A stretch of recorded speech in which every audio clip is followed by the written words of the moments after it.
Clark reminded everybody who she is in the Fever win over the Wings in what was a blowout victory. One where Clark didn't even shoot the ball well again, but she completely dominated the game and shows the difference between her and everyone else through her play. The Indiana Fever have quickly gone from being a joke to the most exciting team in the league.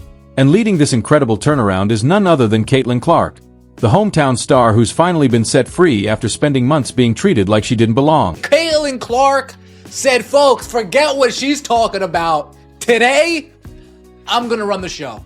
Today, I'm going to control the pace. Today, I'm going to dictate how this team plays basketball. And in the first half, we saw exactly that. Natasha Howard running the floor. Yeah, you heard that correct. Natasha Howard running the floor. Yeah, I shit you. Folks, fans have a voice. Sometimes when the noise gets too loud and they're tired of hearing from it, they say, let's just buy in a little bit. Let's let Caitlin Clark be Caitlin Clark. Let's not pull the reins back too much. And in that first half, we saw exactly that. Let's go back a few weeks. The Fever's locker room was more tense than a family Thanksgiving where someone brings up politics. The mood was icy, and the team chemistry? Practically non-existent. It wouldn't have passed a high school science class. But now, they're running like a well-oiled machine.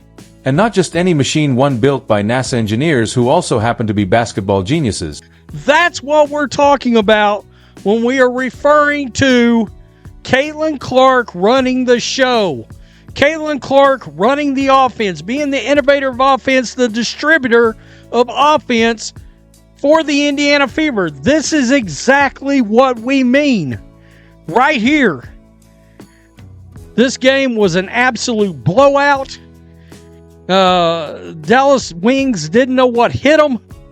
Everybody ate in The turning point came when Dana Bonner packed her bags and took her me-first attitude with her. She walked into that locker room like she was the star of the show, only to realize she was more like the opening act at an empty coffee shop. She tried to make herself the center of a team that was already built around Caitlin Clark. It was like trying to swap out the Mona Lisa for a selfie and expecting the Louvre to be okay with it. So, the Indiana Fever just released her, cut their losses, right? And I hear these analysts saying stuff like, they should have held out for a trade, or I wish they had got a trade for her. She was literally untradeable, right? Like, what team would give up any of their core players for a player that's past their twilight? They picked up R.A. McDonald, or re-signed R.A. McDonald, who we all saw was a spark plug just a couple weeks ago. She's an upgrade compared to Dewana Bonner. Bonner's departure wasn't just a roster move, it felt like an exorcism. The moment she cleared out her locker, you could almost hear the entire team breathe a sigh of relief, loud enough to show up on weather radar as a sudden gust of wind. Because we've seen a huge change. We've seen a huge change from the Indiana Fever over the last 6 quarters. And especially in the fourth quarter, in the Dallas Wings game. And there were 2 players in particular that I have said that their style of play, regardless of how they're playing, is not going to work long term. And those 2 players had unbelievable games yesterday. If you're enjoying this, don't forget to subscribe. The Fever didn't just lose a player, they let go of the weight that was dragging them down the standings. It was pure addition by subtraction, like finally pulling out a splinter that's been causing pain for months. Suddenly, the air was lighter. The team could finally breathe without choking on ego and entitlement. And then the clouds lifted. The mood changed. The Indiana Fever started playing like they actually loved the game again. With Bonner's negativity gone, the team's energy shifted faster than a TikTok trend. Players who used to look miserable on the court were now high-fiving, chest bumping, and having fun, the kind of joy that reminds fans why they fell in love with basketball in the first place. This team is like a sorority group. I'm not joking. They are so closely bonded, like the energy that all of them have with each other. There is not like where you see and someone looks a little disconnected. This is literally the most tight-knit team. I'm telling you, and I actually think all the discourse or the people trying to create discourse offline or outside the locker room only makes them tighter. And throughout the training session, I saw multiple times where they were like laughing and mucking around and just completely like high-fiving and actually speaking of the high. Enter Sophie Cunningham, the basketball version of a triple shot of espresso. While everyone else was busy writing off the Fever season, she grabbed the team by the jerseys and basically shouted, "We're not done yet," right in their faces. She didn't just step up, she launched herself into a leadership role with all the subtlety of fireworks going off in a library. Cunningham became the team's hype woman, defensive captain, and unofficial locker room therapist, all rolled into one high-energy, blonde tornado. When the team needed a spark, she didn't bring matches, she lit motivational Molotov cocktails. During timeouts, while others were catching their breath, she was frantically drawing up plays in the air like someone trying to explain Inception in 30 seconds. It was probably the standout play in the game. In my mind, Clark with the big-time rejection near the rim, and then the get-ahead pass to Sophie Cunningham, touchdown.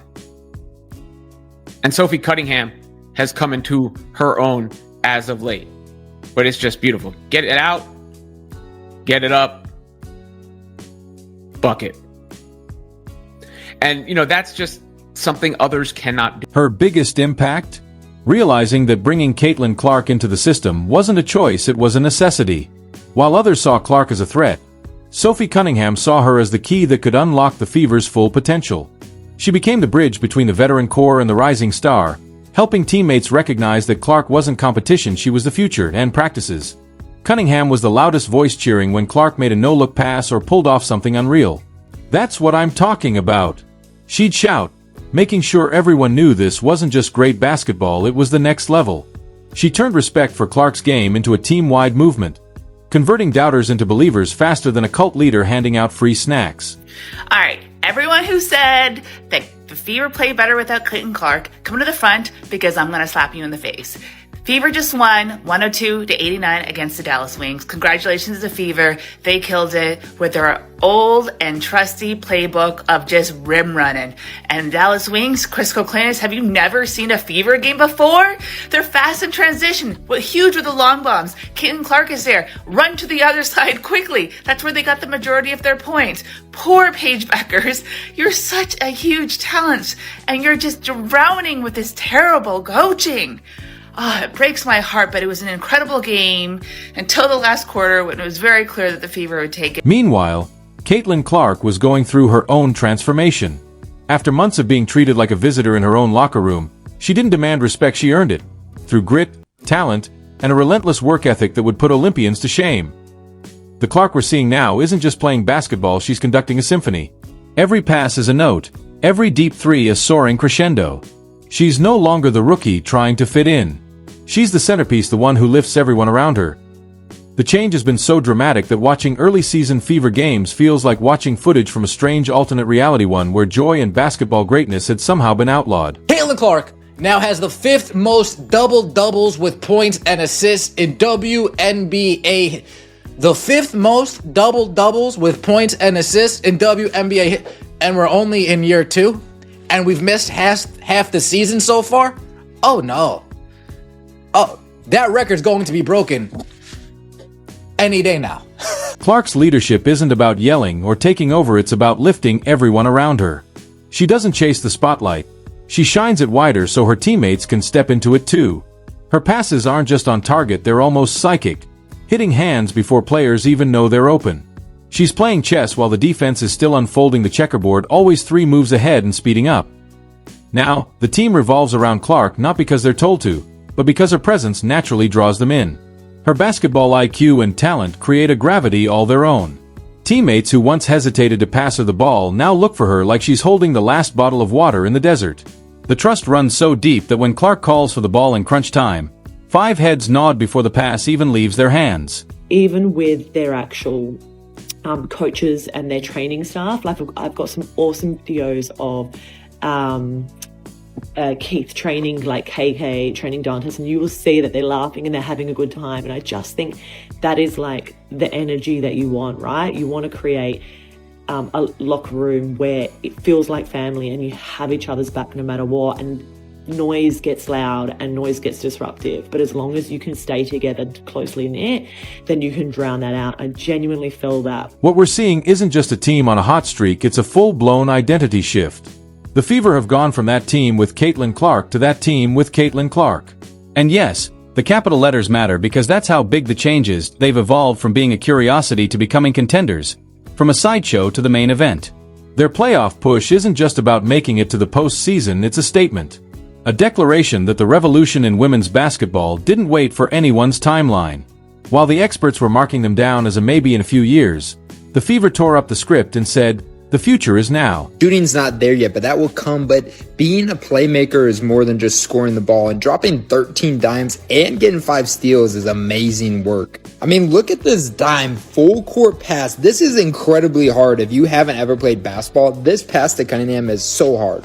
And she was doing this all game. Here's another one in the fourth quarter to Kelsey Mitchell for an easy layup. With CC back in the lineup, this Fever team is starting to click, and they are becoming a force. They have 2 key games before the All-Star game, and I think if they can win both of those, this team's going to be right in there for the second half of it. They're playing with the urgency of someone who just realized their Netflix free trial ends tomorrow and they've still got 3 seasons left to binge. Sure, the stats show the improvement. Better shooting, tighter defense, more assists, fewer turnovers. But numbers don't capture the full story. The Fever have found a new swagger, one that can't be measured. They walk into arenas like they already own the place, and the mortgage has been paid in full. The intimidation factor has completely flipped. Teams that once marked Fever games as easy wins now approach them like they're defusing a bomb. And the best part? Everyone's stepping up. This isn't the Caitlin Clark show with the Fever as background dancers, it's a full-on ensemble, and everyone's getting a spotlight. Kelsey Mitchell is scoring with the precision of a German train schedule. Nalissa Smith is rebounding like the ball personally disrespected her family. Aaliyah Boston is guarding the paint like it's hiding national secrets.